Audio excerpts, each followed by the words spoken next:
பிஎல்ஏக்கள் எல்லாம் போட்டு வரும் பொழுது கூட அந்த சூழ்நிலையில கூட இன்னைக்கு என்ன லெவல்ல காங்கிரஸ் இருக்கு அப்படின்னா, மொத்தம் வந்து வெறும் ஒரு 30,000 சொச்சம் தான் இப்போ அவங்களால போடவே முடிந்திருக்கிறது.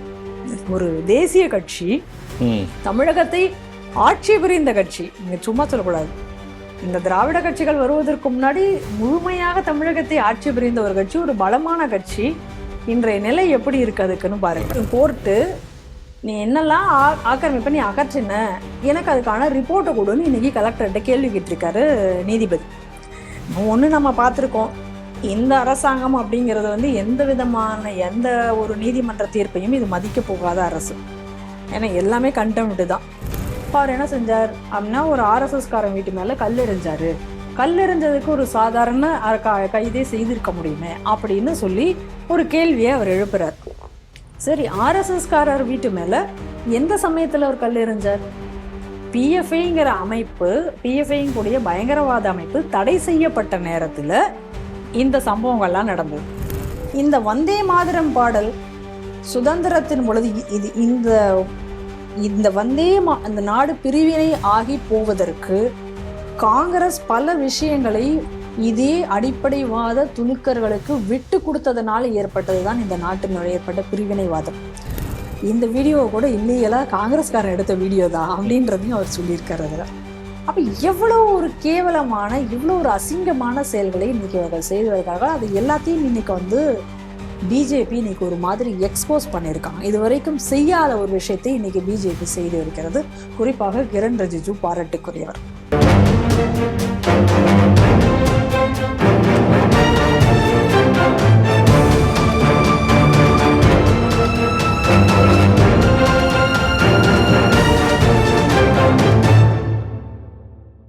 டிடிவி நேயர்களுக்கு வணக்கம். இன்று செய்திகள் சிந்தனை நிகழ்ச்சிக்கு உங்களை அன்புடன் வரவேற்கிறேன். இன்று நாம் சிந்திக்க இருக்கும் முக்கிய செய்திகள் எவை என்று பார்ப்போம். கூட்டாட்சிக்கு வாய்ப்பில்லை, ஸ்டாலின் பிடிவாதம், எதிர்க்கும் காங்கிரஸ். சிஎஸ்ஐ நிர்வாகம் ஆக்கிரமித்த சொத்தை மீட்க எடுத்த நடவடிக்கை என்ன? கலெக்டரிடம் அறிக்கை கேட்கும் நீதிமன்றம். ஏடிஎஸ் அமைப்பை கலைக்க வெல்ஃபேர் பார்ட்டி கோரிக்கை. அரசு விழாக்களில் இனி வந்தே மாதரம் கட்டாயம், எதிர்க்கும் இஸ்லாமிய கட்சி தலைவர்கள். ராகுல் மீது உரிமை மீறல் நோட்டீஸ் வழங்க முடிவு, கிரண் ரிஜிஜு வெளியிட்ட அதிர்ச்சி வீடியோ. இன்றைய செய்திகள் சிந்தனை நிகழ்ச்சியில் நம்முடன் இன்று சிந்திக்க இருப்பவர் திருமதி பிரியா வெங்கட் அவர்கள். நேயர்கள் சார்பாக அவரை அன்புடன் வரவேற்கிறோம். வணக்கம் திருமதி பிரியா வெங்கட். வணக்கம் பாண்டிக்குமார். ஆட்சியில் பங்கு அப்படின்றது வந்து 2026 அப்படி ஒரு இது கிடையாது அப்படின்னு திமுக வந்து திட்டவட்டமாக சொல்லியிருக்குது. எதில் சொல்லியிருக்காருன்னா வந்து, நேற்று நடந்த தனியார் தொலைக்காட்சி ஆங்கில உரையின் போது அவர் வந்து தெளிவாக சொல்லியிருக்காரு, தமிழக அரசியல் ஆட்சியில் பங்கு என்பது மாநில சூழலுக்கு ஒத்து வராது அப்படின்னு சொல்லியிருக்காரு. ரெண்டாவது வந்து, எங்களுக்கும் ராகுல் காந்திக்கும் ஒரு நல்ல நட்புறவு இருக்கு அப்படின்னு சொல்லிட்டு இதனோட சிம்பாலிக் என்ன சொல்றாருன்னா, தமிழ்நாடு காங்கிரஸ் ஒன்றும் கிடையாது, நாங்கள் நேரடியாக மேலிடத்துல பேசிக்கிறோம் அப்படின்னு சொல்லிட்டு இருக்காரு. அதே நேரத்தில் இன்னொரு சொல்லார் வந்து, திமுக தன்னோட சாதனைகளை முன்வைத்து தான் வந்து இந்த தேர்தலை சந்திக்குது. அதே நேரத்தில் திமுக கூட்டணி 200 சீட்டுக்கு மேல் வெற்றி பெறும், அமோக வெற்றி பெறும். இதன் காரணமாக வந்து கூட்டணி ஆட்சி என்பது வந்து, அதாவது ஆட்சியில் பங்கு என்பது வந்து ஒரு ஒத்துவராத அமைப்பு அப்படின்னு சொல்லிட்டு நேற்று பேட்டி கொடுத்திருக்கார். அதே நேரத்தில் இப்படி ஒரு உரையாற்றி முடித்த பிறகு வந்து அதே நேரத்தில் வந்து காங்கிரஸ் எம்பி மாணிக் தாக்கூர் தன்னோட எக்ஸ் வலைதளத்தில் என்ன பண்ணியிருக்காருன்னா, ஆட்சிக்கு, அதாவது கூட்டணி ஆட்சி, அது ஆட்சியில் பங்கு ஒத்து வருமா வராதா என்பது மக்கள் தான் முடிவு செய்வார்கள் அப்படின்ட்டு ஒரு அலாரம் மாதிரி அவர் முதல்வருக்கு ஒரு மெசேஜ் சொல்லியிருக்கார். இந்த செய்தியை எப்படி பார்க்குறீங்க? ரெண்டு பலவீனமான கட்சிகள் அதாவது ஆளுக்கு ஒருத்தர் போட்டு பார்க்கறது அப்படின்னு சொல்லுவாங்கல்ல, அந்த மாதிரி இப்போ ஒரு அரசியல் விளையாட்டு அப்படிங்கிறது இப்போ காங்கிரஸ் மற்றும் திமுக இடையில போயிட்டு இருக்கு அப்படின்னு தான் சொல்லணும். இப்ப பாருங்க, காங்கிரஸினுடைய ஒரு மோசமான, ஒரு அவலமான நிலை எப்படி இன்னைக்கு தமிழகத்துல இருக்குன்னு. ஒரு காலத்துல வந்து தமிழகத்துல ஆட்சி அமைத்த ஒரு கட்சி காங்கிரஸாக இருந்தது. இன்னைக்கு எங்கேயாச்சும் யாராவது ஒரு கூட்டணி தரமாட்டாங்களா? அப்படி கூட்டணி கொடுத்தாலாவது நம்ம அரசியல்ல இருப்போமா அப்படிங்கக்கூடிய ஒரு அதல பாதாள நிலைக்கு வந்து காங்கிரஸ் வந்து இன்னைக்கு சென்று விட்டது. தமிழகத்துல அதனுடைய நிலை உண்மையிலே பரிதாபம். இன்னைக்கு பார்த்தோம்னா பல மாநிலங்கள்ல இன்னைக்கு காங்கிரஸுக்கான ஆட்சி என்பது கிடையாது. ஸோ குறிப்பாக இன்னைக்கு தமிழகத்தில் வந்து எப்போ வந்து இவர்கள் வந்து இந்த காமராஜரை வந்து எதிர்க்க வேண்டும் என்பதற்காக அகில இந்திய தலைமையில் இருக்கக்கூடிய காங்கிரஸ் அன்னைக்கு, அதாவது இந்திரா காங்கிரஸ் வந்து காமராஜரை ஒழிக்க வேண்டும் என்று திமுகவுடன் கூட்டணியை வைத்து அதில் அந்த தேர்தலில் அவங்க நிற்கவே நிற்காம நின்னதோட அன்னைக்கு வந்து அந்த காங்கிரஸை தமிழகத்தில் ஒழித்த பெருமை அந்த அன்னைக்கு இந்திரா காந்தி அம்மையாரே சாரும். அன்றைக்கு இந்த காங்கிரஸ் வந்து விழுந்தது தான். வீழ்ச்சியினுடைய ஆரம்பம் அன்னைக்கு வித்திட்டது. இன்னைக்கு வந்து இது எந்த நிலையில இன்னைக்கு போய் வீழ்ச்சி அடைஞ்சிருக்கு அப்படிங்கிறத நம்ம பாக்குறோம். அதனுடைய நிலை வந்து இன்னைக்கு எவ்வளவு ஒரு பரிதாபகரமான நிலையில இன்னைக்கு இருக்கு அப்படிங்கிறத நம்ம தொடர்ந்து நம்ம காங்கிரஸினுடைய நிலையை பார்த்துட்டு வரோம். இப்ப இன்னும் சொல்ல போயாச்சுன்னா, இப்ப இன்னைக்கு தமிழகம் முழுவதும் எல்லாரும் வந்து இந்த பிஎல்ஏக்கள் எல்லாம் போட்டு வரும் பொழுது கூட அந்த சூழ்நிலையில கூட இன்னைக்கு எந்த லெவல்ல காங்கிரஸ் இருக்கு அப்படின்னா, மொத்தம் வந்து வெறும் ஒரு 30,000 சொச்சம் தான் இப்ப அவங்களால போடவே முடிந்திருக்கிறது. ஒரு தேசிய கட்சி, தமிழகத்தை ஆட்சி புரிந்த கட்சி, நீங்க சும்மா சொல்லக்கூடாது. இந்த திராவிட கட்சிகள் வருவதற்கு முன்னாடி முழுமையாக தமிழகத்தை ஆட்சி புரிந்த ஒரு கட்சி, ஒரு பலமான கட்சி.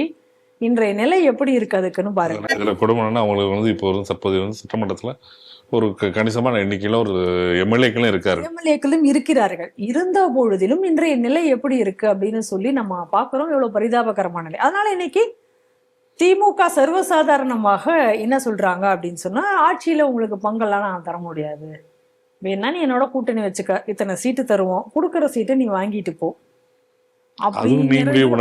டெல்லியில இருந்து. அது உனக்கு இங்க எந்த முடிவு பண்றதுக்கு எந்த அதிகாரம் கிடையாது. டெல்லியில இருந்து ஏதாவது சொல்லுவாங்க, நீ கேட்டுட்டு போ அப்படிங்கக்கூடிய ஒரு நிலையை வந்து இன்னைக்கு அப்படிங்கிற மாதிரி அந்த மாதிரி ஒரு நிலைக்கு தான் இருக்கு திமுக. அதை அப்படி செய்கிறது. ஆனா அதே நேரத்துல இப்ப காங்கிரஸ்ல இருக்கக்கூடிய ஒரு சிலர் என்ன நினைக்கிறாங்க அப்படின்னு சொன்னா, கிடையாது, நம்ம வந்து இன்னைக்கு வந்து எல்லாருக்கும் ஒரு விஷயம் நல்லா தெரியும். காங்கிரஸ் கட்சிங்கிறது நான் சொல்றது அன்றைய காங்கிரஸ்ங்கிறது வேற, இன்றைய காங்கிரஸ்ங்கிறது வேற. அன்னைக்கு இருந்த காங்கிரஸ்ங்கிறது சுதந்திரத்திற்காகவும் தேசத்திற்காகவும் போராடிய ஒரு காங்கிரஸ். அது அந்த சுதந்திர போராட்ட சமயத்துல இருந்த காங்கிரஸ். இப்ப வந்து அது இந்திரா காங்கிரஸாக மாறி, இந்திரா காங்கிரஸ்ல இருந்து இன்னைக்கு சோனியா காங்கிரஸாக, இட்டாலி காங்கிரஸ், இன்னும் சொல்ல போனா கிறிஸ்தவ காங்கிரஸாக அது மாறி இருக்கிறதை நம்ம இன்னைக்கு பார்க்கிறோம். அதனுடைய உருமாற்றத்தை பார்க்கிறோம். அதனால எல்லாருக்குமே தெரியும், காங்கிரஸ்ங்கிறது ஒரு கிறிஸ்தவர்களுக்கு ஆதரவான ஒரு கட்சி அப்படின்னு நமக்கு தெரிஞ்ச விஷயம்தான். அதனால இப்ப என்ன அப்படின்னு சொல்லி நம்ம பாக்குறோம் அப்படின்னு சொன்னா, இன்னைக்கு அவர்களுக்கும் கூட இப்போ ஒரு பிரசிடென்ட், ஒரு ஆள் கிடைச்சிட்டாங்க. ஜோசப் விஜய் அப்படிங்கக்கூடிய ஒரு நபர் இன்னைக்கு வந்து ஒரு காங்கிரஸுக்கு, இதெல்லாம் வந்து காங்கிரஸுக்கு ஆதரவு கட்சி தான். அது திமுகவா இருந்தாலும் சரி, இல்ல காங்கிரஸா இருந்தாலும் எல்லாமே.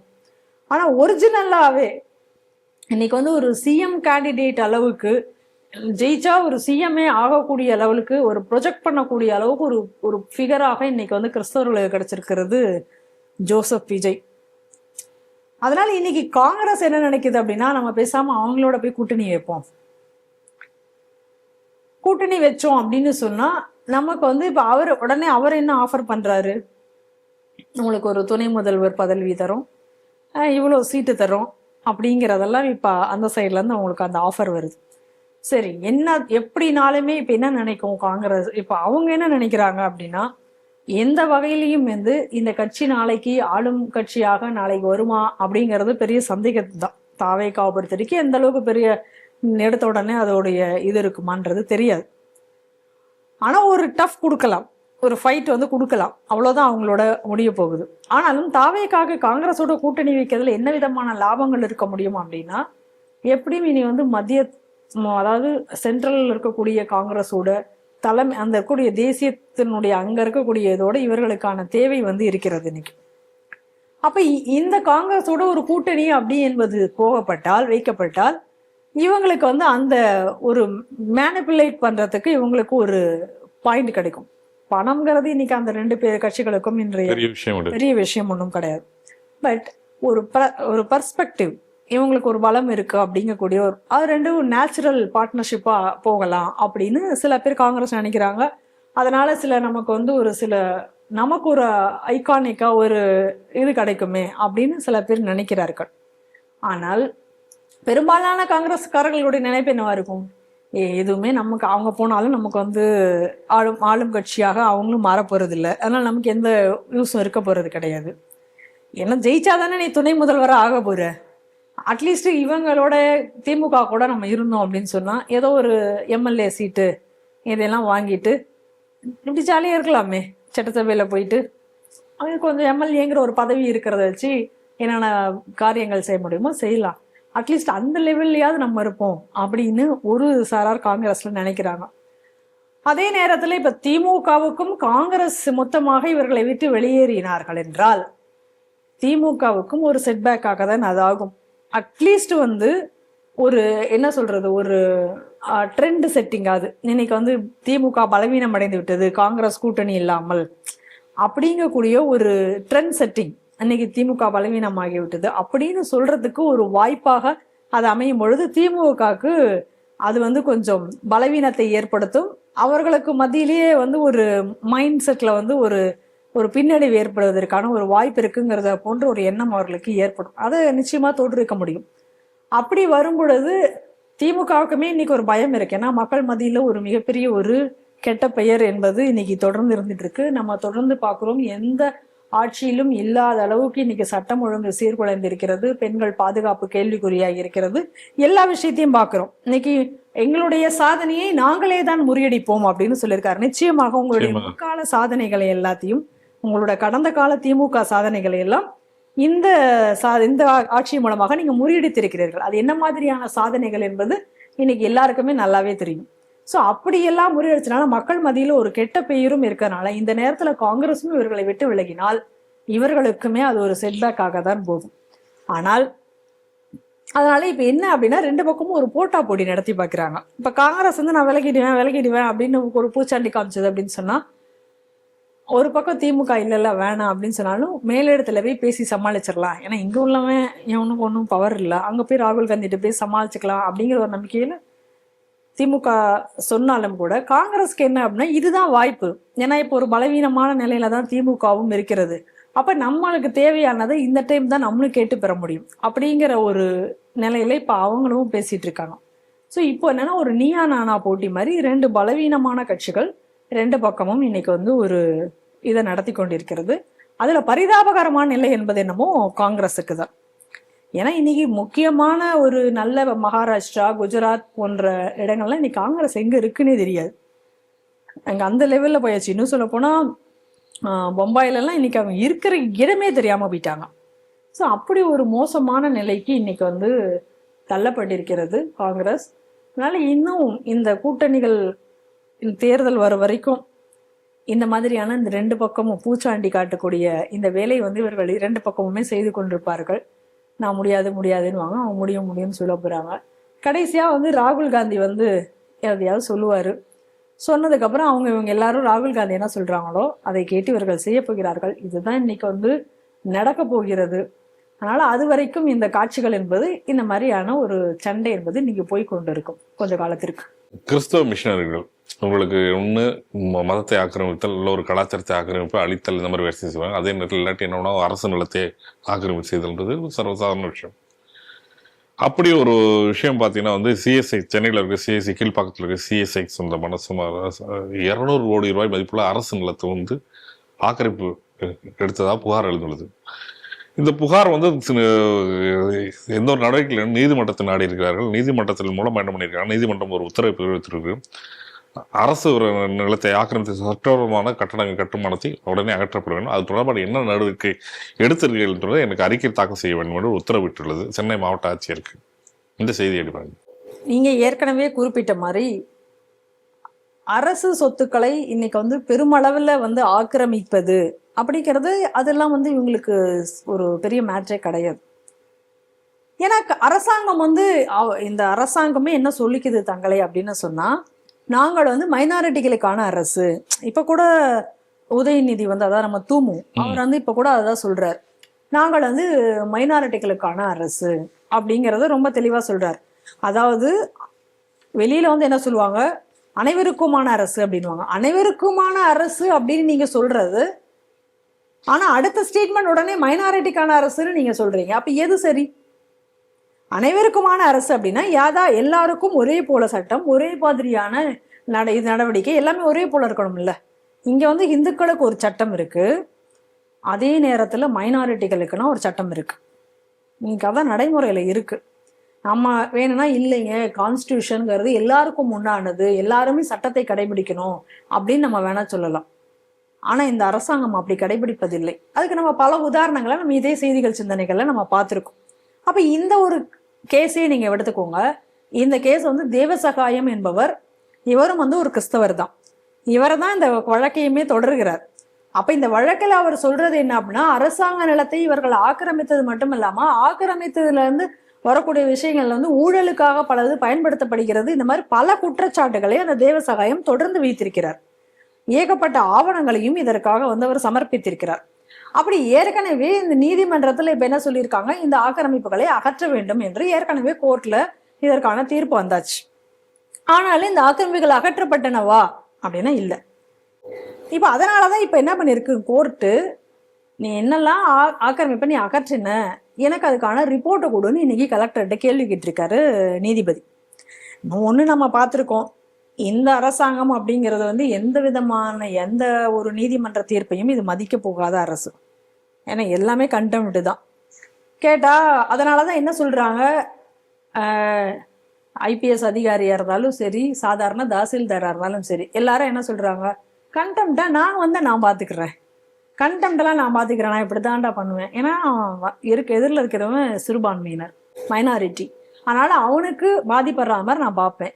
ஏன்னா இன்னைக்கு அரசாங்கம் அதற்கான அரசாங்கம், அதனால நான் அப்படிதான் இருப்பேன் அப்படிங்கிற மாதிரி ரொம்ப தெளிவாக தான் இன்னைக்கு நடந்து கொண்டிருக்கு. நம்ம இதெல்லாமே பார்த்துட்டு இருக்கோம். அப்ப இந்த கேஸ்ல மட்டும் இவங்க என்ன உடனே ரெஸ்பாண்ட் பண்ண போறாங்க? நிச்சயமா பண்ண போறது கிடையாது. அதனாலதான் இன்னைக்கு இன்னும் அந்த ஆக்கிரமிப்பை அகற்றப்படலை. நீங்க இதே ஆக்கிரமிப்பு வழக்கு வந்து இதே போல ஏதாவது ஒரு கோவில் ஆக்கிரமித்திருக்கு, அதுக்கு ஆவணம் இருக்குமா இருக்காதான்னு கூட தெரியாது. இது வந்து அரசாங்க சொத்துல ஆக்கிரமித்து இந்த கோவில் கட்டப்பட்டிருக்குன்னு யாராவது ஒரு ஆள் போற போக்குல கம்ப்ளைண்ட் கொடுத்துட்டா போதும், அடுத்த நாள் காலையில இவங்க புல்டோசரோட போய் அந்த கோவில் இடிச்சுட்டு வந்துருவாங்க. அதை கேட்கறதுக்கு அங்க ஆளே இருக்காது.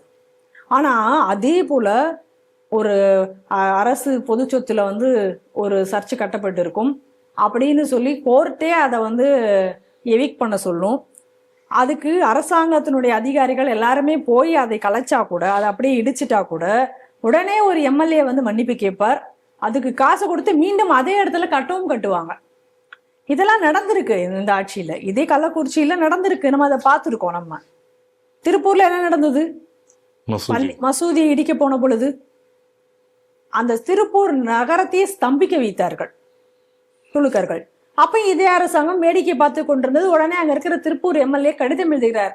யாருக்கு? ஸ்டாலினுக்கு. இவர்களால் தான் நம்ம ஆட்சிக்கு வந்தோம், இவர்களால தான் நான் வந்து எம்எல்ஏ ஜெயிச்சேன், அதனால இது எதுவும் செய்யக்கூடாது அப்படின்னு சொல்லி அவர் வந்து லெட்டர் எழுதுறார்.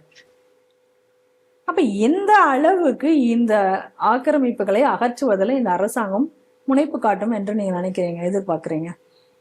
இது வழக்கிலையுமே கூட சரி, இதுக்கு அடுத்து குரோம்பேட்ல இதே போல ஒரு சட்டவிரோதமாக ஒரு சர்ச்சை கட்டப்பட்டிருந்தது. அதை இதே போல எவிக் பண்ண சொல்லி ஆர்டர் கொடுத்தாச்சு. பல முறை அவர்கள் அங்க சென்றும் இதுவரைக்கும் அதை வந்து அகற்றப்படவே இல்லை. அஸ்தினாபுரம் பக்கத்துல இது தொடர்கதியாகி கொண்டிருக்கிறது.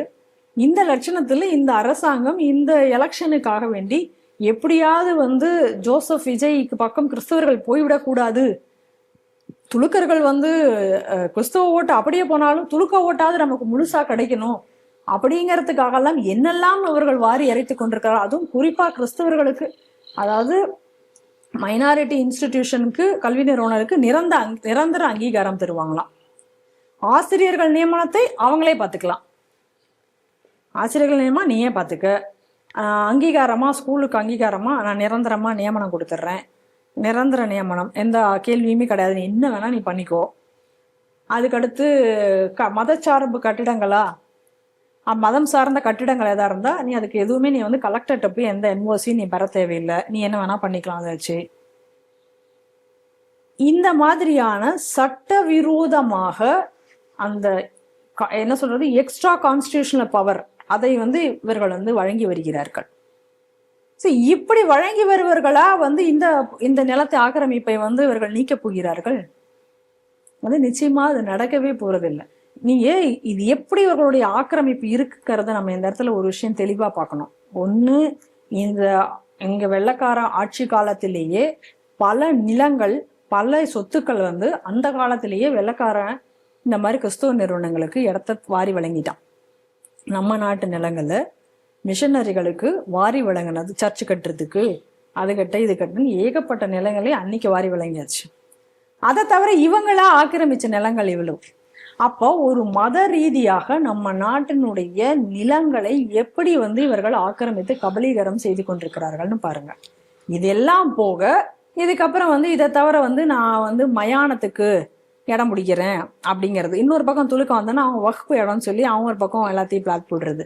அப்புறம் நான் கபஸ்தானுக்கு இடம் கொடுக்குறேன், அதுக்கு இடம் கண்டறிய போகிறேன் அப்படின்னு சொல்லி போறது. இதுல இந்து மயானங்கள் இருந்தால் அந்த இந்து மயானங்களையும் பிடுங்கி அவங்கள்ட்ட கொடுக்கறது, அதையும் ஆக்கிரமித்தல்.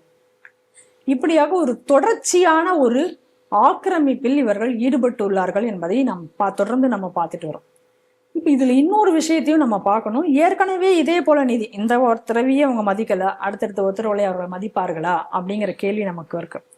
என்ன கேட்டிருந்தாங்க, என்ன ஏற்கனவே கோர்ட்டு சொல்லியிருந்தது அப்படின்னு சொன்னா, தொடர்ந்து இந்த மாதிரியான சிஎஸ்ஐ பார்த்துட்டு இருக்கோம். சிஎஸ்ஐ டயோசிஸுக்குள்ளார எவ்வளோப்பட்ட ஊழல்கள் நடந்தன. சரி, ஊழல்கள் மட்டும் கிடையாது, அங்க வெட்டுக்குத்தே நடந்திருக்கு. அந்த தேர்தல்கள்ல நடந்திருக்கா நடக்கலையா? மிகப்பெரிய கலவரங்கள்லாம் நடந்திருக்கா நடக்கலையா? இவ்வளவும் நீங்க நடந்ததுக்கு அப்புறம் கூட காரணம் என்ன? அங்க நடந்திருக்கக்கூடிய ஊழல்கள், முறைகேடுகள்னாலதான் இது எல்லாமே நடந்திருக்கு அப்படிங்கிறத பாக்குறோம். அப்ப இவ்வளவு நடந்ததுக்கு அப்புறமும் ஏன் அரசாங்கம் அதை டேக் ஓவர் பண்ணல? நீங்க என்ன சொல்றீங்க, கோவில்ல இன்னைக்கு ஏதோ ஒரு கோவில்ல எங்கேயோ ஒரே ஒரு சின்னதா ஒரு விஷயம் நடந்திருக்கு அப்படின்னு யாராவது ஒரு ஆள் லெட்டர் போட்டா கூட அதை விசாரிக்காம உடனே அந்த கோயிலை போய் நீங்க டேக் ஓவர் பண்ணிக்கிறீங்க. இருக்கோ இல்லையோ, பிரச்சனை இருக்கோ இல்லையோ, நீங்களே ஒரு பிரச்சனையும் உருவாக்கி டேக் ஓவர் பண்றீங்க. இந்த மாதிரி எத்தனை கோயிலே இப்ப நீங்க அடாவடியா டேக் ஓவர் பண்ணிருக்கீங்க. நாங்க அதை சரி பண்ண போறோம்னு சொல்லிட்டு கோர்ட்டு இன்னும் என்னமே சொல்லிடுச்சு, நீ கோவிலை எடுத்து வச்சுட்டு இத்தனை வருஷம்லாம் நீ கோயில உட்கார்ந்து இருக்கிறதுக்கு உனக்கு எந்த விதமான அருகனையும் கிடையாது, நீ கோயிலை விட்டு நீ வெளியில போகணும், இது இப்ப நீ இருக்கிறதே சட்ட உரிமை மீறி சட்டவிரோதமா தான் நீ உள்ள இருக்க அப்படின்னு சொல்லி இப்ப கூட கள்ளழகர் கோயிலினுடைய ஒரு தீர்ப்புல கூட இப்ப கூட அதை சொல்லியிருக்காங்க. ஆனா நம்ம தொடர்ந்து சொல்லி கொண்டே இருக்கிறோம், நீங்க தான் கோயிலுக்குள்ள இருக்க அப்படின்னு சொல்லிட்டு. அப்படி நீ சட்டவிரோதமாகவே அந்த கோவிலை நீ நிர்வகிக்கணும்னு சொல்லி இந்து கோயில்ல நீ உட்கார்ந்துருக்கே. ஏற்கனவே கோர்ட் ஒரு அப்சர்வேஷன்ல அவங்க கேட்கிறாங்க, ஏன் இந்த மாதிரியான முறைகேடுகளை நீங்கள் தடுப்பதற்கு ஒரு வாரியம் அமைக்க கூடாது, அரசாங்கம் ஏன் அதை முறைப்படுத்தக்கூடாது, ஏன் இந்த ஊழல்களை எல்லாத்தையும் கண்காணிக்க கூடாது கேட்டுட்டு இருக்காங்களே, நீ அதுக்கு ஒன்று அமைச்சிருக்கலாமே, இவ்வளவு ஊழல் நடக்கு, இவ்வளவு பிரச்சனைகள் நடந்துட்டு இருக்கு, அப்ப நீ ஏன் போகல, அரசாங்கம் ஏன் உள்ள போகல அப்படிங்கிற கேள்வி. அப்ப ஏன் கோயிலுக்கு மட்டும் வர்ற? அப்ப மதத்துல நான் தலையிட மாட்டேன் அப்படின்னு சொன்னா நீ ஹிந்து மதத்துலயும் நீ தலையிடக்கூடாது, நீ எல்லாருக்குமான அரசு தானே, ஏன் அதை தலையிடுறீங்க? அப்ப நீ எல்லா கோயிலையும் இந்துக்கள்கிட்ட கொடுத்துட்டு போயிருக்க தானே, அதுல உனக்கு சம்மந்தம் இல்லைல்ல, உனக்கு என்ன சப்ஜெக்ட் இருக்கு அதுல? அதனால இந்த மைனாரிட்டி அப்படிங்கக்கூடிய ஒரு அந்தஸ்தை வைத்துக்கொண்டு, மைனாரிட்டி என்னக்கூடிய ஒரு டேகை வைத்துக்கொண்டு, அதை வைத்துக்கொண்டு ஒரு ஓட்டு அரசியலாக அதை மாற்றி அதற்காக சட்ட விரோதமாக என்னவெல்லாம் சலுகைகள் தர முடியுமோ அவ்வளவையும் தர வரும் அப்படின்னு இன்றைக்கு இருக்கக்கூடிய அரசாங்கங்கள் கிளம்பி கொண்டிருக்கிறதே நம்ம பிளாட்டண்டா நம்ம பார்க்கிறோம். அதுவும் தமிழகத்துல இன்னைக்கு சொல்லவே வேண்டாம், அது ஒரு உச்சக்கட்டத்தை அடைந்து கொண்டிருக்கிறது என்பதுதான் நம்ம பார்க்க வேண்டிய விஷயம். இதனால இந்துக்கள் தெரிந்து கொள்ள வேண்டிய விஷயம் இதுல என்ன அப்படின்னு சொன்னா, எப்படி ஒரு மதத்தினுடைய அடிப்படையில அவனால போய் ஓட்டு போட்டு அதை கையில் ஒரு கேடயமாக வைத்துக்கொண்டு எல்லாத்தையும் அவங்களால் பெற முடிகிறதோ. நான் சட்டவிரோதமாக நான் சொல்லவில்லை, ஆனால் இந்துக்களும் ஹிந்து என்ற ஒரு ஒற்றை சொல்லில் யார் இந்துக்களுக்காக, யார் உங்கள் கோவில்களை காப்பாற்றுவேன் என்று வாக்களிக்கிறார்களோ, யார் உங்கள் மதத்தை பாதுகாப்பேன் என்று வாக்களிக்கிறார்களோ அவர்களுக்கு வாக்களிக்க வேண்டும் என்ற ஒரு உறுதிப்பாட்டை இந்துக்களும் ஏற்க வேண்டும் என்ற கோரிக்கையை நான் இந்த நேரத்தில் வைக்கிறேன். ஒவ்வொரு முறையும் தேர்தல் வரும்போது ஒவ்வொரு அமைப்புகளும், ஒவ்வொரு மத ரீதியான அமைப்புகள், ஒவ்வொரு அமைப்புகளும் அது ஒவ்வொரு கட்சியும் மிரட்டல் விடும். அப்படி மிரட்டல் விடும்போது எப்படின்னா, தங்களுக்கு இந்த மாதிரி ஒரு டிமாண்ட்ஸ் வச்சுட்டு இந்த டிமாண்ட்ஸை இது பண்ணுறவங்களுக்கு அது பண்ணணும் அப்படின்னு சொல்லிட்டு போன முறை ஒவ்வொரு டிமாண்ட்ஸ் வச்சுருந்தாங்க. இஸ்லாமிய அமைப்புகள் எல்லாம் கொண்டு ஓடி சிறை கைதிகளை வெளியிடணும், நீண்ட நாளுக்காக இருக்கணும். இந்த முறை அதுக்கு முன்னோட்டமாக இப்போ ஒரு அறிக்கையெல்லாம் வெளியே வர ஆரம்பிச்சிருச்சு. அந்த மாதிரி அறிக்கை பார்த்தீங்கன்னா, வெல்ஃபேர் பார்ட்டி ஆஃப் இந்தியாவோட மாநிலத்தில் முகமது கௌஸ் அவர்கள் ஒரு அறிக்கை வெளியிட்டிருக்காரு. அந்த அறிக்கையின் சுருக்கமாக பார்த்தீங்கன்னா, அதிகாரம் மாறியுள்ளது, ஆனால் காவல்துறை அடக்குமுறை மாறவில்லை, சிறை அவலங்கள் விசாரிக்க ஆணையம் தேவை என்ற கருத்தில் அந்த ஒரு அறிக்கை வெளியிட்டிருக்காரு. அதுவும் குறிப்பாக தமிழக முதல்வருக்கு அந்த லெட்டர் எழுதியிருக்காருன்னு சொல்லலாம். இது தொடர்பாக வந்து சமூக வலைத்தளத்தில் இந்த தொடர்பு சுற்றறிக்கை ஓடிக்கிட்டு இருக்கு. அதில் என்ன சொல்றாருன்னா வந்து, மிசா காலத்தில் சிறை கொடுமை அனுபவித்த முதலமைச்சர் ஸ்டாலின் அவர்கள் ஆட்சியில் தற்போது ஊப்பா ஏடிஎஸ் மூலம் அரசியல் கைதில் நடப்பது முரணாக உள்ளது அப்படின்னு சொல்றாரு. சொல்லிட்டு திருப்பி என்ன சொல்றாருன்னா, எஸ்டிபியோட தலைவர் ஜாஃபர் சாதிக்கா வந்து 4 ஆண்டுக்கு முன்னாடி ஆர்எஸ்எஸ் பிரமுகர் வீட்டு கல்லறிந்ததற்காக அவர் வந்து ஏடிஎஸ் கைது செய்திருப்பது என்பது தேவையற்றது. அதுவும் வந்து சாதாரண வழக்கிலே கைது செய்திருக்கலாம், அது வந்து ஏடிஎஸ் கைது செய்திருக்கு தேவையற்றது. இது வந்து என்ன சொல்றாருன்னா வந்து, சிறைச்சாலைகள் இன்றும் சில மனித உரிமைகள் நடந்துட்டு இருக்கு. அதே நேரத்தில் அது வந்து எம்ஜிஆர் வந்து ஒரு இஸ்மாயில் கமிஷன் ஒன்று அமைச்சார். அதே மாதிரி ஒரு கமிஷன் அமைச்சு சிறைச்சாலையில் இருக்கக்கூடிய மனித உரிமை மீறலும் வந்து அமைக்கிறதுக்கு ஒரு கமிஷன் அமைச்சு விசாரிக்க தேவை வேண்டும். அதே நேரத்தில் வந்து ஜாஃபர் சாதிக் கைது செய்தது தவறானது அப்படின்னு சொல்லிட்டு ஒரு அறிக்கையை வெளியிட்டிருக்கார். இந்த செய்தியை எப்படி பார்க்குறீங்க? இதே வெல்ஃபேர் பார்ட்டி ஆஃப் இந்தியா கொஞ்ச நாளைக்கு முன்னாடி ஒரு போஸ்டர் போட்டிருந்தாங்க. அது குறித்த நம்ம ஒரு செய்தி தொகுப்பை கூட நம்ம ஸ்ரீ டிவில ஏற்கனவே வெளியிட்டிருந்தோம். நம்ம பாலகௌதமன் அவர்கள் அதை பத்தி அப்பொழுது பேசியிருந்தார். எதற்காக, என்ன வீடியோ அப்படின்னு பார்த்தோம் அப்படின்னு சொன்னா, யுஏபிஏ சட்டத்தை எதிர்த்து அந்த யுஏபிஏ சட்டத்தின் கீழ் கைதானவர்கள் அனைவரையும் சிறையிலிருந்து வெளியே விட வேண்டும், அதாவது நாடு முழுவதும் உள்ளவர்களுக்காக அப்படின்னு சொல்லி தமிழகத்துல இவங்க தொடர்ந்து அதற்காக மாநாடுகளை நடத்தி வந்தார்கள். அந்த பர்டிகுலர் இன்விடேஷன்ல இவங்க எந்த அமைப்பு அதை நடத்துகிறார்கள் என்பதை பற்றி எந்த குறிப்பும் போடவில்லை.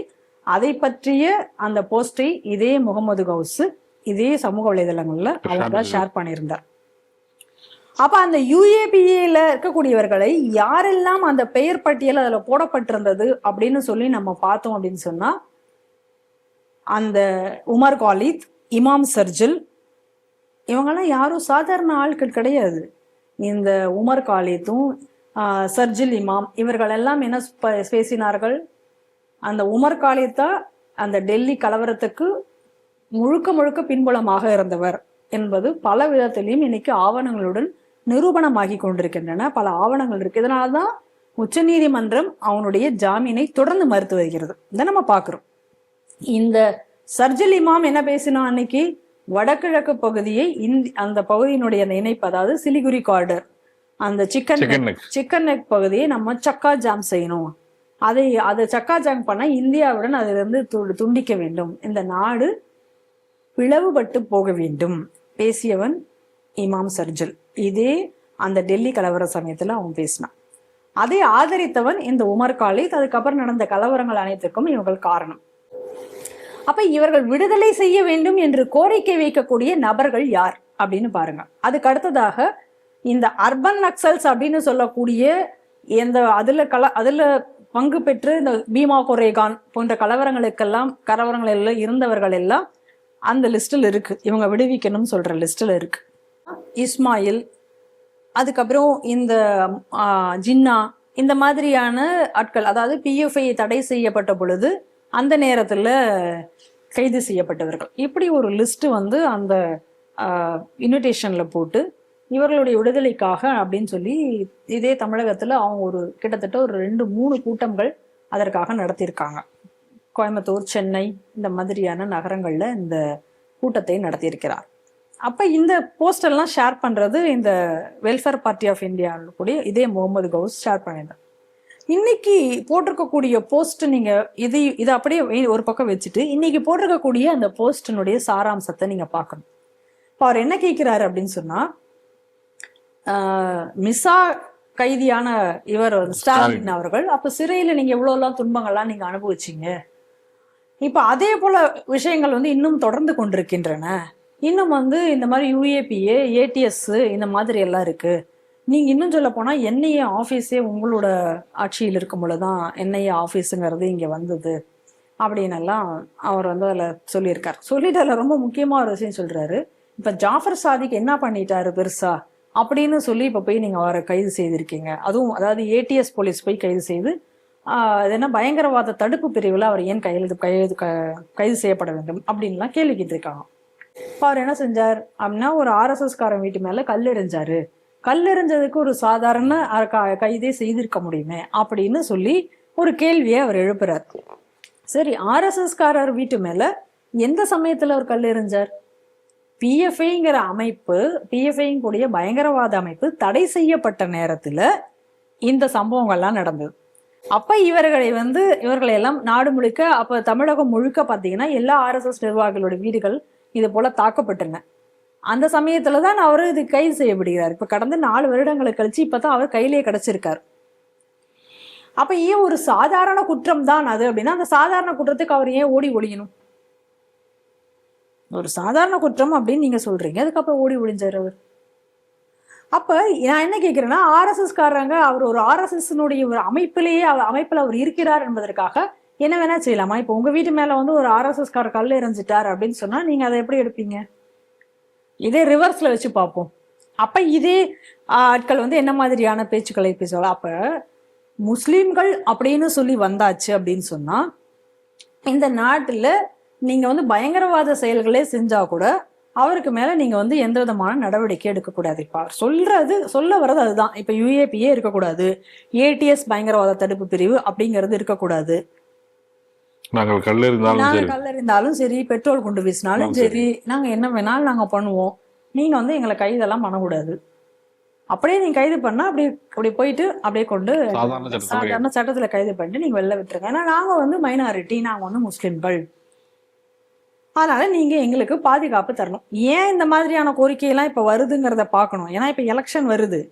அப்ப எலெக்ஷன் வரும் பொழுது இந்த மாதிரி அப்ப ஏற்கனவே திமுக வேற என்ன சொல்லிட்டு இருக்கு, யாருக்கு பாதுகாப்பாக இருக்க போகிறோம், நாங்க எங்க அரசு மைனாரிட்டிகளுக்கு பாதுகாப்பாக இருப்போம், நீங்க என்ன கேட்டாலும் நாங்க அதை செஞ்சு தருவோம். அப்ப என்ன மாதிரியான கோரிக்கைகள் அவங்க வைக்கிறாங்க? இந்த மாதிரியான கோரிக்கைகள்லாம் அரசுக்கு இப்ப அவர்கள் தொடர்ந்து வைக்கிறார்கள். இத ஒத்து இன்னொரு விஷயம் பார்க்கணும். இப்ப ஜவாஹிருல்லா ஒரு வீடியோல ஒன்று பேசியிருக்காரு. இப்ப ஜவாஹிருல்லா பேசும்பொழுது அவர் என்ன சொல்றாரு அப்படின்னா, இந்த திமுக ஆட்சி வந்ததுக்கு அப்புறம் தான் வந்து நீங்க வந்து பெரும்பாலான சிறை கைதிகள் எல்லாம் வந்து விடுவிக்கப்பட்டிருக்கார்கள். இல்லை அப்படின்னு சொன்னா ஒரு லாங் பரோல் அவங்களுக்கு கிடைச்சிருக்கு, இதெல்லாம் இங்க தான் கிடைச்சிருக்கு. இன்னும் கொஞ்சம் பேர் உள்ள இருக்காங்க, அவர்களையும் நீங்கள் வெளியில விடுங்க, அதுதான் எங்களுடைய கோரிக்கை.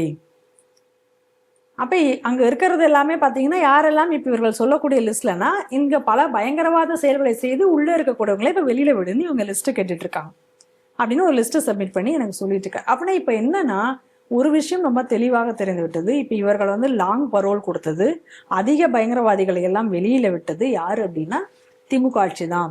அப்ப பயங்கரவாதத்திற்கு ஒரு ஆதரவு தரக்கூடிய போக்குல இருக்கக்கூடிய கட்சி இன்னைக்கு திமுக தானா அப்படிங்கக்கூடிய ஒரு சந்தேகம். ஏற்கனவே நம்ம பல சந்தேகங்கள் நம்ம சொல்றோம்.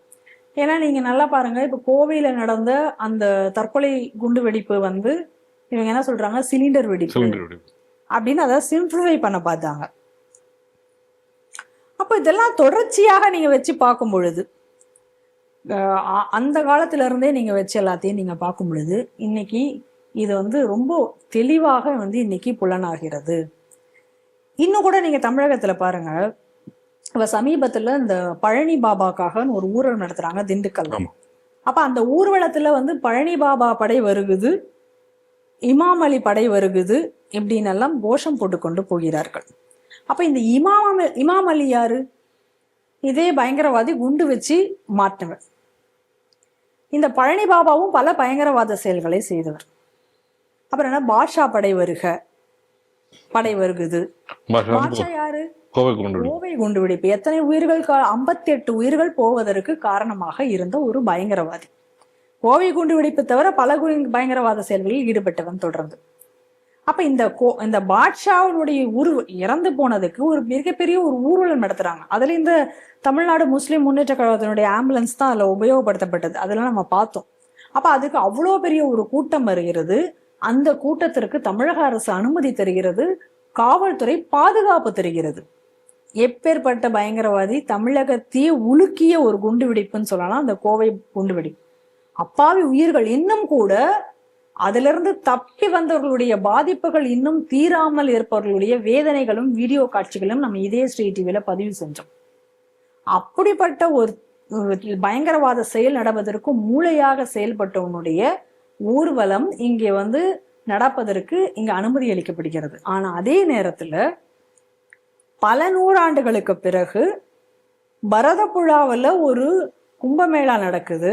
அந்த கும்பமேளாவுக்கான ஒரு மகாமேருவை எடுத்துக்கொண்டு ஒரு ஊர்வலம், அது ரொம்ப சின்ன ஒரு ஊர்வலம், அது எங்க தீர்த்தமலையிலிருந்து அந்த ஊர்வலம் அந்த கேரளாவை சென்றடைய, அந்த பரதப்புழாவை சென்றடையதுக்கு ஒரு சின்ன ஊர்வலம் ஏற்பாடு செய்திருந்தாங்க.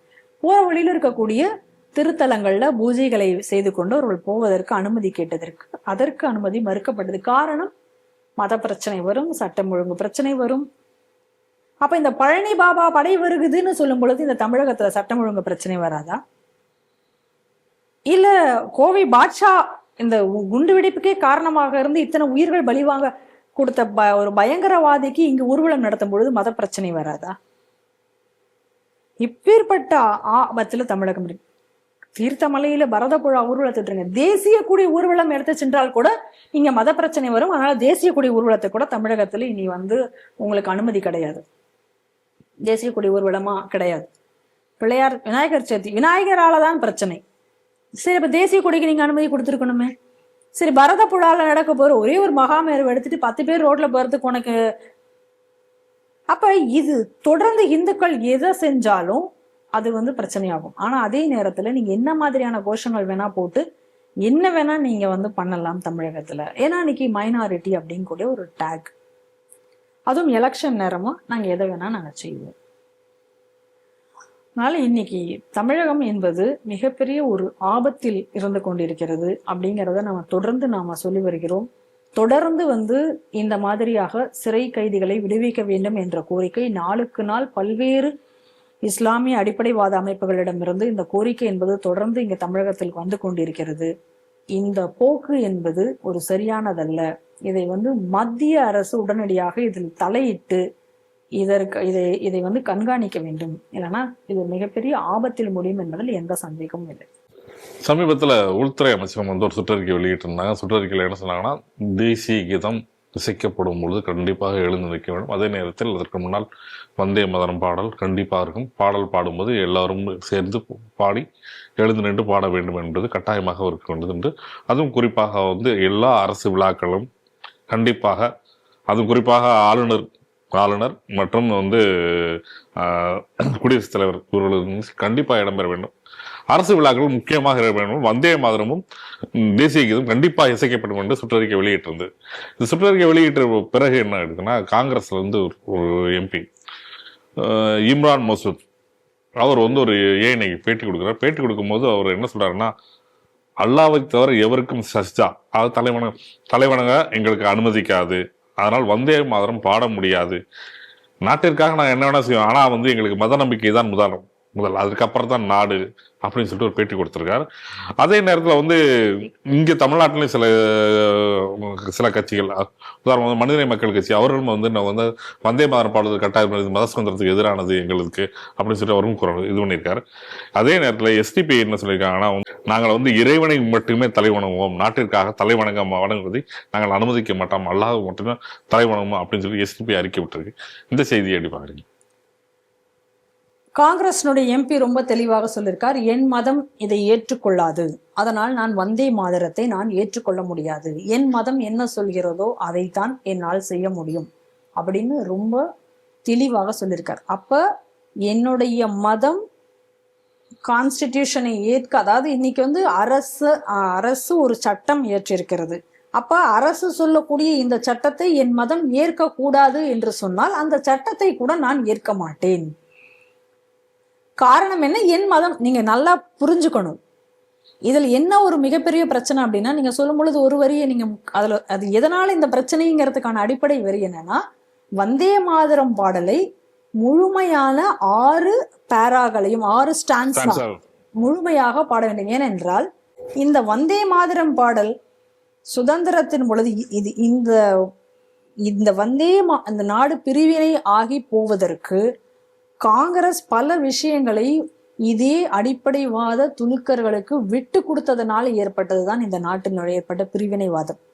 அதுல முதல் பாயிண்ட் இந்த வந்தே மாதரம் பாடல். இந்த வந்தே மாதரம் பாடல்ல இருக்கக்கூடிய அனைத்து வரிகளையும் எங்களால் ஏற்க மாட்டோம். ஏனென்றால் என் தாயை நான் வணங்குகிறேன் அப்படின்னா நான் வணங்க முடியாது. நான் அல்லாவுக்கு இணையாக நாங்கள் வேற எதையும் இணை வைக்க முடியாது. அல்லாவை தவிர நாங்கள் வேற எதையும் வணங்க மாட்டோம். இதுதான் இவங்க பிரச்சனை. அப்ப இது நாங்கள் செய்ய மாட்டோம் அப்படின்னு சொல்ல போது இதுல இருக்கக்கூடிய பல வரிகள் பாட முடியாது எங்களால அப்படின்னு சொல்லிதான் பிரச்சனை வந்தது. அப்ப காங்கிரஸ் என்ன செய்தது அப்படின்னு சொன்னா, இவர்களுக்கு பணிந்தது. நேரு இவர்களுக்கு பணிந்து என்ன பண்ணாங்க அன்னைக்கு, இதுல பல வரிகளை நீக்கினார்கள், இதுல சில ஸ்டான்ஸாக்களை நீக்கப்பட்டது. இன்றைக்கு வந்தே மாதரம் பாடல் அதாவது இந்த வந்தே மாதரம் பாடல் இயற்றி 150 ஆண்டுகள் ஆன நிலையில இந்த 150வது ஆண்டுல இன்னைக்கு பிரதமர் மோடி அவர்கள் முதல் முறையாக இந்த வந்தே மாதரம் பாடலை முழுமையாக இசைக்க வேண்டும் அப்படின்னு சொல்லி அதை முழுமையாக இசைத்து அது முழுமையாக பாடப்பட்டதையெல்லாம் பார்த்தோம். அதை ஒட்டிதான் இன்னைக்கு மத்திய உள்துறை அமைச்சகம் இந்த ஒரு நடைமுறையை இன்னைக்கு கொண்டு வந்திருக்கு. இதை கண்டிப்பா செய்யணும். இன்னும் சொல்ல போனா தேசிய கீதத்தை அவமதிப்பது எப்படி சட்டப்படி குற்றமாகுமோ அதற்கு இணையாக இதையும் இப்பொழுது இவர்கள் பார்க்க வேண்டும் என்கக்கூடிய அளவுக்கு இன்னைக்கு அதை கொண்டு வந்திருக்கிறார்கள். இந்த நிலையில தான் இப்போ இவங்க என்ன சொல்றாங்க அப்படின்னா, என் மதம் அனுமதிக்காததை நான் செய்ய முடியாது அப்படின்னு இப்ப இவங்க சொல்றாங்க. ஏன் இவங்க அப்படி சொல்றாங்க அப்படின்றத நம்ம பார்த்தோம் அப்படின்னு சொன்னா, இப்ப சமீபத்துல இந்த ISIS புக்கு வருது, கொரசான், அவங்களுடைய வாய்ஸ் ஆஃப் கொரசான் அப்படிங்கக்கூடிய ஒரு புஸ்தகம் வெளிவரும். அந்த புத்தகத்திலேயே அவங்க தெளிவாக குரான்களை எல்லாம் குறிப்பிட்டு அவர்கள் சொல்வது என்ன அப்படின்னு சொல்லி நம்ம பார்த்தோம் அப்படின்னா, தேசம் தேசம் அப்படிங்கக்கூடியது கிடையாது, தேசத்திற்காக நாம் தியாகம் செய்கிறோம் அப்படின்னா அது அங்க கிடையாது. தேசத்தை வணங்குகிறேன் அப்படின்னா கிடையாது. ஏன்னா அதெல்லாம் அல்லாஹ்விற்கு இணை வைக்கிறோம். அவங்க குரான்லயே சொல்லியிருக்காங்க. அதாவது மதத்தை முக்கியம், மதத்தை தாண்டி வேற எதுவுமே கிடையாது. தேசம்ங்கிற கான்செப்ட், அப்புறம் தேசபக்தி, பேட்ரியாட்டிசம், நேஷனலிசம், இது எல்லாமே அவங்கள பொறுத்த வரைக்கும் கிடையாது. ஏன்னா அது அல்லாஹ் தான் முக்கியம் அப்படிங்கிறது தான் எங்களுடைய கான்செப்ட் அப்படிங்கிறத அவங்க குரான்ல அது மூலமாகவே சொல்லுது. அப்போ இந்த ஒரு தேசத்தையே உன்னால ஏத்துக்க முடியல, இந்த தேசத்தினுடைய சட்டங்களையே ஏற்றுக்க முடியல, தேசத்திற்காக சொல்லக்கூடிய வழிமுறைகளை நான் ஏற்றுக்கொள்ள மாட்டேன்னா இதை கடைபிடிக்கக்கூடிய தேசத்துல நீயே இருக்கணும். இதை கடைபிடிக்கக்கூடிய தேசத்துல நீ இருக்க வேண்டிய அவசியமே கிடையாது. சரி, உங்க எல்லாருக்குமே இன்னைக்கு நீங்க சவுதியை பார்த்து நான் இருக்கிறேன், சவுதியில இருக்கிற துல்கான் தான் எனக்கு அம்மை, அவனே ஒரு நாடு அப்படின்னு வச்சு அங்க ஒரு சட்டத்திட்டங்கள், அதற்குன்னு ஒரு வரைமுறைகள், அதற்குன்னு ஒரு இது எல்லாமே வச்சிருக்காங்க. அவங்களே அங்கதானே அப்படித்தானே வச்சு நடத்திட்டு இருக்கான். அப்ப அவர்களையே கூட ஏற்றுக்கொண்டதுக்கு அப்புறம் கூட ஏன் உங்களால ஏற்றுக்கொள்ள முடியவில்லை? அப்ப இந்த தேசத்தையோ இந்த தேசத்திற்குரிய விஷயங்களையோ உங்களால் ஏற்றுக்கொள்ள முடியாதவர்கள் இந்த நாட்டை விட்டு செல்லாமே. நான் ஏன் இங்க உட்கார்ந்து நீங்க ஏன் ஸ்டேட்மெண்ட் தரீங்க? அப்புறம் இந்த தேசத்துல எங்களுக்கு இந்த மாதிரியாக இதை ஏற்றுக்கொள்ள முடியாது, இந்த தேசத்தினுடைய இறையாண்மையை நாங்கள் ஏற்றுக்கொள்ள முடியாது அப்படின்னு சொல்லி வெளிப்படையாக உங்களுக்கு அறிக்கையை கொடுத்து விட்டு இங்க இருக்க முடிகிறது அப்படின்னு சொன்னா இந்த நாட்டுல உங்களுக்கு முழு சுதந்திரம் வழங்கப்பட்டிருக்கிறதா இல்லையா? ஆனால் இவர்கள் தான் என்ன சொல்லுவாங்க, எங்களுக்கு இந்த நாட்டுல கருத்து சுதந்திரம் இல்லை, நாங்கள் இங்கே ஒடுக்கப்படுகிறோம். என்ன ஒரு முரண்பாடு பார்த்தீங்களா? இந்த நாடு பிரிவினையானதற்கு காரணமே இந்த மாதிரியான பிரிவினை கோஷங்களை இவர்கள் வைத்ததுதான். ஏன்னா தேசத்தை ஏற்றுக்கொள்ள முடியாது, ஏற்றுக்கொள்ள முடியாம தான் நீங்க பிரிஞ்சு போனீங்க. இன்னைக்கு அதே பிரச்சனையை மீண்டும் இன்றைக்கு வருகிறது. அப்ப இந்த நேரத்துல இந்துக்கள் செய்ய வேண்டியது என்ன? இந்த நேரத்துல இந்துக்கள் உறுதியாக இருக்க வேண்டும். அன்னைக்கு உறுதியை தவறினும் இந்த நாடு பிரிவினை அடைந்தது. எத்தனை லட்சக்கணக்கான இந்துக்கள் அன்னைக்கு அதுக்காக பலி கொடுக்கப்பட்டார்கள். இந்த நாட்டினுடைய பிரிவினை என்பது ஏதோ ஒரு சாதாரணமாக நடந்துவிட்ட பிரிவினை கிடையாது. ஒரு இந்து இன அழிப்பு மேலதான் இந்த நாட்டினுடைய பிரிவினை என்பது நடந்திருக்கிறது. அதனுடைய வலி வேதனை என்பது மிகுந்தது. அதனால இன்னைக்கு மீண்டும் இந்த ஒரு பாடலை நீங்கள் ஏற்க முடியாது, என் மதம் சொல்வதை தான் நான் ஏற்பேன் அப்படின்னு சொன்னா அங்க மாதிரியான ஆட்சி உங்களுக்கு எங்க ஏற்படுறதோ தயவு செஞ்சு எல்லாரும் அங்க கிளம்பி போங்க. ஏன் இங்க இருக்க வேண்டும்? இந்த கேள்வி எல்லார் மனதிலையும் வருகிறதா இல்லையா? ஆனா இந்த இணை வைக்கிற பிரச்சனை எல்லாம் சில நேரங்கள்ல உங்களுக்கு வராது. இப்ப நீங்க இப்படி திருப்பரங்குன்றம் தர்கா அப்படின்னு வரும்போது எல்லாரும் போயிட்டு அந்த அதுக்காக நீங்க ஏன் போராடுறீங்க? அல்லாஹ்க்கு இணை வைக்க கூடாது இல்ல? இப்ப சிக்கந்தருக்கு ஏன் இணை வைக்கிறீங்க? எதுக்கு அதுக்கு போராடணும்? அதை நீங்க விட்டுட்டு போயிட வேண்டியது தானே. இந்துக்கள் அங்க பாட்டுக்கு வழிபாடு நடத்துவாங்க, அங்கேயும் விட மாட்டாங்க. அப்ப செலக்டிவா இந்த அடிப்படைவாதத்தை இவர்கள் கையாள்வது. அப்ப இவை அனைத்துமே ஒழிக்கப்பட வேண்டும். அதாவது இந்த பயங்கரவாதம், இந்த சிந்தனை எங்கிருந்து உங்களுக்கு வருகிறது? இததான் அடிக்கடி ரிஸ்வி சொன்னார். இந்த மத புத்தகங்கள் இருக்கக்கூடிய அடிப்படைவாத கருத்துக்கள் என்பது நீக்கப்பட வேண்டும் அப்படின்னு அவர் சொன்னார். நம்ம சொல்லல, அவங்களுடைய பிரிவில் இருக்கக்கூடிய சியா பிரிவில் இருக்கக்கூடிய ரிஸ்வி சொன்ன கருத்துக்களை தலைவர் இதற்காக ஒரு வழக்கு கூட அவர் தொடர்ந்தார் அப்படிங்கிறத நம்ம பார்க்கிறோம்.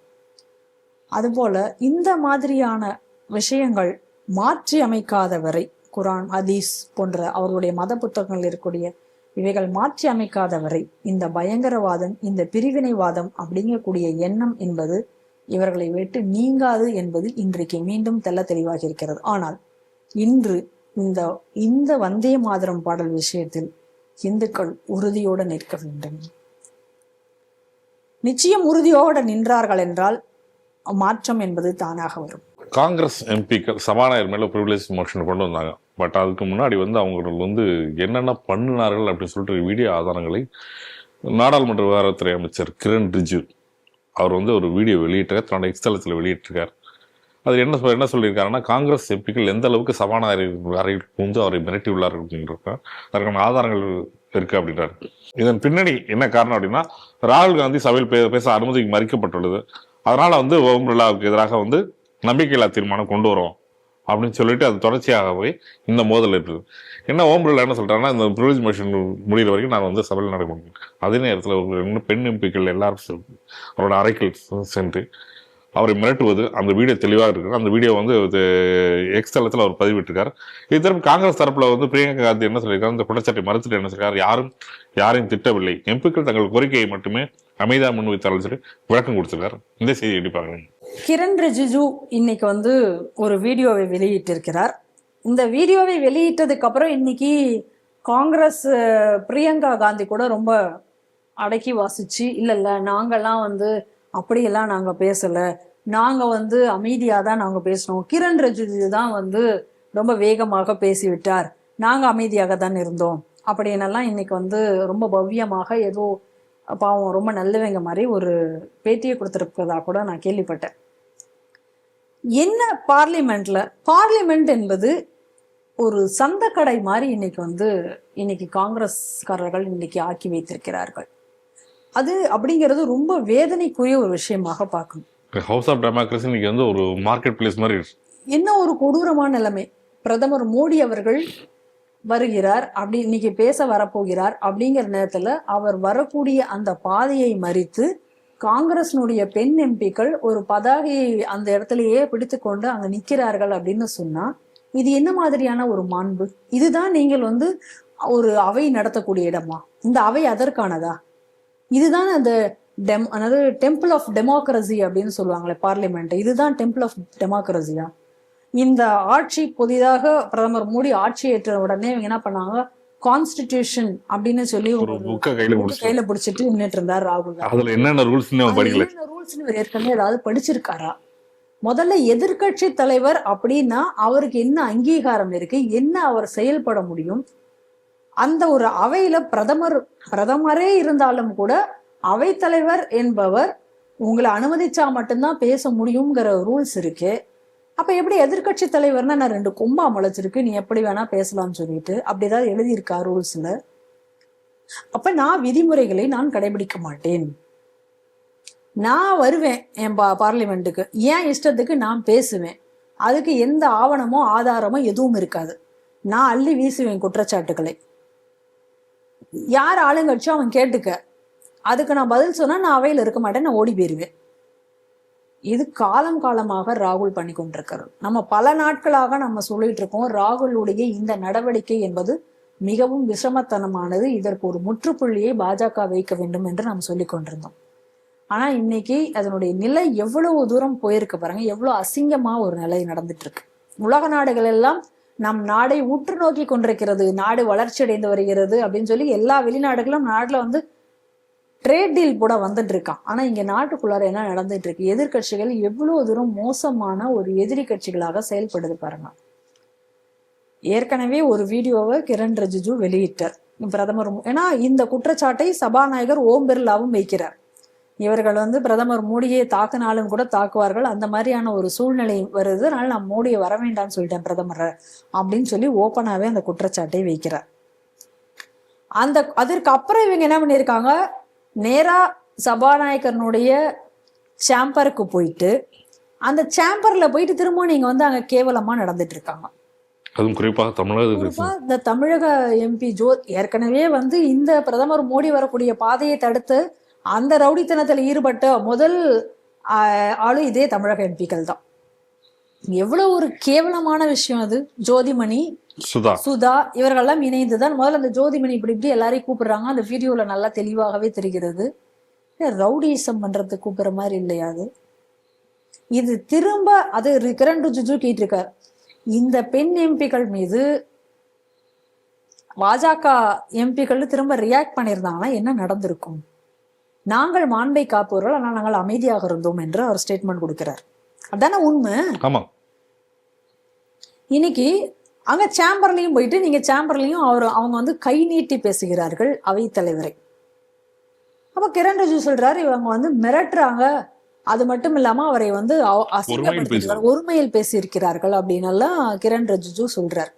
இதுல ஒரு பியூட்டி என்ன அப்படின்னா அவர் சொல்றாரு, இந்த வீடியோ கூட இல்லையலா காங்கிரஸ்காரன் எடுத்த வீடியோ தான் அப்படின்றதையும் அவர் சொல்லியிருக்காரு. அதுல அப்ப எவ்வளவு ஒரு கேவலமான, இவ்வளவு ஒரு அசிங்கமான செயல்களை இன்னைக்கு அவர்கள் செய்து வருகிறார்கள். அது எல்லாத்தையும் இன்னைக்கு வந்து பிஜேபி இன்னைக்கு ஒரு மாதிரி எக்ஸ்போஸ் பண்ணியிருக்காங்க. இது வரைக்கும் செய்யாத ஒரு விஷயத்தை இன்னைக்கு பிஜேபி செய்து வருகிறது. குறிப்பாக கிரண் ரிஜிஜு பாராட்டுக்குரியவர்.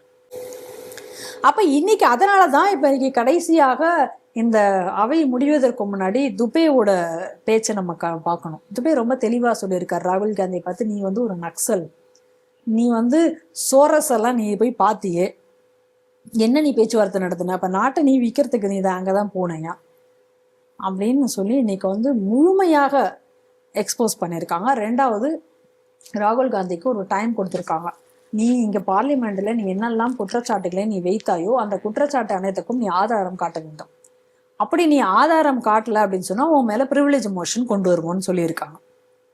இதுல அதாவது எவ்வளவு பெரிய மனிதர்கள் அப்படின்னு பார்க்கணும், இவங்க எவ்வளவு மோசமான ஒரு சிப்பா இருக்காங்கன்றதை பார்க்கணும். ரெண்டையும் நம்ம கம்பேர் பண்ணணும். சபாநாயகர் மேல உடனே இவங்க என்ன பண்றாங்க, பிரிவிலேஜ் மோஷன் கொண்டு வராங்க.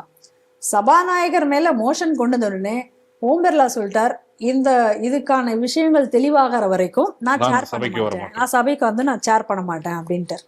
அப்ப இது எவ்வளவு பெருந்தன்மையாக நடந்து கொண்டு. இதுல ஒரு பெரிய காமெடி என்ன அப்படின்னா, இவங்க பிரிவிலேஜ் மோஷன் கொண்டு வந்ததுல ஏகப்பட்ட தப்பு இருந்துச்சான். அந்த தப்பையே திருத்தினது ஓம் பிர்லா தான். திருப்பி இவ்வளவு தப்பா எழுதியிருக்க மலெல்லாம் திருத்திட்டு திரும்ப வந்து தாக்கல் பண்ணு அப்படின்னு சொல்லியிருக்காங்க. உன்னால அதை கூட நீ செய்ய முடியல ஒழுங்கா. இதுல வேற இந்த தமிழகத்துல இருந்து போற இந்த எம்பி, தமிழகத்துல இருக்கக்கூடிய எம்பிக்கள் தான் இன்னைக்கு வந்து கேவலப்படுத்தக்கூடிய ஒரு அடாவடித்தனத்துல இன்னைக்கு ஈடுபட்டு இருக்கார்கள்னு சொன்னோம். இன்னைக்கு பாராளுமன்றத்தினுடைய வாயிலேயே ட்ரம்ப் போட்டோவையும் மோடி அவர்களுடைய போட்டோவையும் வைத்து ட்ரம்ப்புக்கு வந்து மோடி அவர்கள் அடிபணிந்து விட்டதாக இன்னைக்கு ஒரு பெரிய பதாகை எல்லாம் அங்க வச்சிருக்காங்க. இங்க எவ்வளவு கேடு நாட்டிற்கு. இதே ட்ரேட் டீல் வருவதற்கு முன்னாடி என்ன சொன்னாங்க அவங்க, ஏன் பண்ணல, அமெரிக்கா வந்து பாரு இன்னைக்கு போச்சு, உன்னை எல்லாம் வந்து மிரட்டிடுச்சு, இன்னைக்கு எல்லாம் தொழில்துறை முழுக்க போயிடும், இந்தியா வீழ்ச்சி அடைஞ்சிரும்னு குயோமியோன்னு அன்னைக்கு இதே புழக்காத்துனீங்க. இன்னைக்கு எவ்வளவு ஒரு தெளிவான ஒரு ட்ரேட் டீலை போட்டு இன்னைக்கு எல்லா பக்கத்தையும் ட்ரேட் டீலை போட்டு அமெரிக்காவை பணிய வைத்து இன்னைக்கு நான் என்ன சொல்றேனோ அதான் டேர்ம்ஸுங்கிற லெவல்ல இன்னைக்கு உணர்ந்து வச்சிருக்காங்க.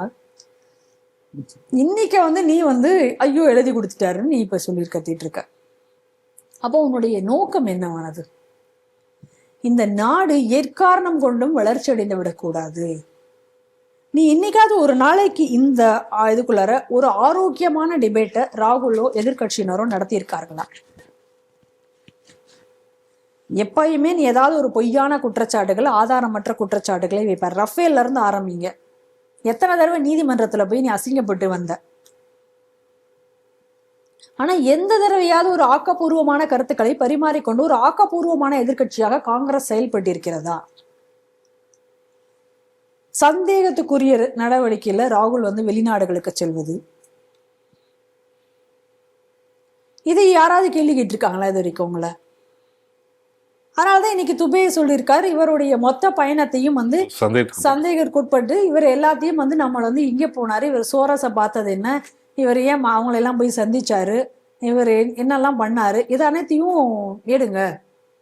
இங்கேருந்து வெளிநாடுகளுக்கு போகுது, அங்கே போய் வந்து இதே போல ஜனநாயக மாண்பு கெட்டு விட்டது, என்னால் பார்லிமெண்ட்ல பேசவே முடியலன்னு அங்கே போய் சொல்றது. பார்லிமெண்ட்ல வந்து ஒரு ரவுடி போல நீங்க செயல்படுவது. பாரத மாதாவை விற்றுவிட்டார் அப்படின்னு சொல்லி ஒரு பொய்யா ஏற்கனவே பியூஷ் கோயல் தெளிவுபடுத்தி இருக்கிறார். விவசாய பொருட்கள், பாதுகாக்கப்பட்ட வேளாண் பொருட்கள், பால் போன்றவை வந்து இந்த ட்ரேட் டீலுக்குள்ள நாங்க கொண்டு வரல, எல்லாமே தெளிவுபடுத்தியிருக்காரு. ட்ரேட் டீல் மொத்தமா நீ வந்ததுக்கு அப்புறம் தானே நீ அதை பத்தி பேசணும், நீ அதுல ஆவணத்துல இருந்தா நீ சொல்லு. எதை வைத்து கொண்டு விவசாயிகளை விற்றுவிட்டார் மோடி, நீ எதை வச்சு நீ இப்ப சொல்லிட்டு இருக்க? ஏதாவது ஒரு காமிக்கணும்ல நீ புள்ளி விவரங்களை. இப்ப ஆயில் ரிஃபைனரி போச்சு, இனிமே வந்து இதுல என்ன ஒரு கொடுமை அப்படின்னு சொன்னா, மன்மோகன் சிங் ஆட்சி காலத்துல இருந்த பொழுது அமெரிக்கா வந்து அப்ப ஈரான் மேல இது கொண்டு வராங்க, ஈரான் மேல வந்து தடை, பலவித டாரிஃப் இதெல்லாம் இதே போல அன்னைக்கு பொருளாதார தடை இதெல்லாம் கொண்டு வராங்க. அப்ப கொண்டு வரும் பொழுது இந்தியா வந்து சொல்றாங்க நீங்க அங்க இருந்து ஆயில் வாங்கக்கூடாதுன்னு சொல்லிட்டு உடனே மன்மோகன் சிங் வித்ரா பண்ணார். நீங்க வந்து பேசுறீங்களா இத? ஆனா இந்த மோடி என்ன பண்ணார், அவங்க ட்ரேடே மாத்தினாரு, ட்ரேடையே மாத்தினாரு, இந்தியன் கரன்சில கொண்டு போனாரு, இந்தியன் கரன்சில கொண்டு போனார். அப்ப இதெல்லாம் என்ன அப்படின்னு சொன்னா, இந்த நாடு வந்து இன்னைக்கு முன்னேறி கொண்டிருக்கிறது. இந்த விவரங்கள் எதுவுமே வந்து மக்களுக்கு வந்து போய் சேர்ந்து விடக்கூடாது. இன்னைக்கு இந்த பொய்யுரைகள் அனைத்து, ஏன்னா நீ வந்து ஆரோக்கியமான விவாதம் நடத்த போறது இல்ல, இன்னைக்கு அவர்கள் சொல்லக்கூடிய ரிப்ளையை நீ கேட்க போறது கிடையாது. நீ வருவ, பேசுவ, அந்த பொய்யை நீ எல்லாத்தையும் நீ பரப்புவ, அந்த பொய் தான் போய் கொண்டிருக்கும். இதை வந்து டிஃபெண்ட் பண்ணக்கூடிய விஷயம் இல்லை வராது. இந்த மாதிரி மக்கள் மத்தியில ஒரு குழப்பத்தை ஏற்படுத்தி ஒரு, ஏன்னா தொடர்ந்து ராகுல் பேசி வருவதையெல்லாம் நம்ம பார்த்துட்டு இருக்கோம். ஜென்சி போராட்டம் வரணும், இந்த நேபாளத்துல போராட்டம் நடந்தபோது காங்கிரஸ் எப்படி ட்வீட் போட்டாங்க நம்ம பார்த்தோம். நேபாளத்தினோட ஃபினான்ஸ் மினிஸ்டரை வந்து எப்படி ரோட்ல இழுத்து போட்டு அடிச்சாங்களோ அதே போல இங்கே இந்த ஃபினான்ஸ் மினிஸ்டருக்கு அதை டேக் பண்ணி போட்டது, அதே போல இங்க நடக்கணும் அப்படின்னு சொல்லி, இது வந்து ரொம்ப நாளாக ஒரு ஆசையாக ஒரு கனவாக கண்டு கொண்டிருக்கிறார்கள் காங்கிரஸ்காரர்கள். இந்த பிரதமர் மோடியே அதுன்னு சொன்னார், எனக்கு வந்து ஒரு சவக்குழி தோண்டணும்னு இவங்க நினைக்கிறாங்க அப்படின்ட்டு. ஒரு பிரைம் மினிஸ்டர் ஓப்பனா என்னுடைய எதிர்கட்சினால எனக்கு ஆபத்துன்னு சொல்றது இந்த நாட்டுக்கு ஒரு பெருமையா? இதுதான் காங்கிரஸுக்கு இன்னைக்கு பெருமையா? அதனால வந்து இந்த தடவை பிஜேபியினர் முழுவதுமாக இந்த காங்கிரஸினுடைய செயல்பாடுகளை எக்ஸ்போஸ் பண்ணணும். இந்த பிரிவிலேஜ் மோஷனை அவர்கள் கொண்டு வரப்போவதாக சொல்லியிருக்கிறார்கள். இந்த பிரிவிலேஜ் மோஷன் கொண்டு வரப்பட்டு இவர்கள் தண்டிக்கப்பட வேண்டும். ஏன்னா இது வந்து மொத்தமாக இன்னைக்கு வந்து ஒரு பாராளுமன்றத்தினுடைய ஒரு மாண்பையே வந்து ஒரு முன்னுதாரணத்தையே வந்து மாற்றி அமைத்து விட்டார்கள். ஒரு கேவலமான ஒரு சூழ்நிலையை வந்து இவர்கள் வந்து உருவாக்கிட்டார்கள். ஜனநாயகத்தின் மேல ஒரு மிகப்பெரிய கரை படிந்து விட்டுருக்கு அப்படின்னே சொல்லணும். அந்த அளவுக்கு, ஏன்னா இன்னைக்கு நீங்க குறிப்பிட்ட போல ரோட்ல நடக்கிற ஒரு பஜாரி சண்டை மாதிரி இன்னைக்கு வந்து பார்லிமெண்ட்டை அவங்க மாத்தி வச்சிருக்காங்க. ரோட்ல எவனோ ஒருத்தன் ரெண்டு ரவுடிகள் கடையில இல்ல ஒரு சண்டை வர மாதிரி, இல்ல ரோட்ல இந்த குழாயடி சண்டையெல்லாம் பார்த்துருப்போம். அந்த ரேஞ்சுக்கு இன்னைக்கு வந்து பார்லிமெண்ட்டை இன்னைக்கு ஆக்கி வச்சிருக்காங்க அப்படிங்கிறது வந்து மிகுந்த துரதிர்ஷ்டவசமானது. இவ்வளோ பெரிய ஜனநாயக நாடுல இது வந்து தொடரக்கூடாது. இந்த மாதிரியான சம்பவங்கள் அது ஜனநாயகத்துக்கு இழுக்காக முடியும். அதனால இந்த விஷயம் என்பது இந்த தடவை ராகுல் அந்த இவங்க மேல அந்த பிரிவிலேஜ் மோஷன் என்பது கொண்டு வரப்பட்டு இந்த இருக்கக்கூடிய அத்தனை விஷயங்களும் எக்ஸ்போஸ் செய்தாக வேண்டும் அப்படின்பதே நம்மளுடைய எதிர்பார்ப்பாக இருக்கிறது. இத்துடன் செய்திகள் சிந்தனை நிகழ்ச்சி நிறைவடைந்து மீண்டும் அடுத்த நிகழ்ச்சியை சந்திப்போம். நன்றி, வணக்கம், ஜெய் ஹிந்த்.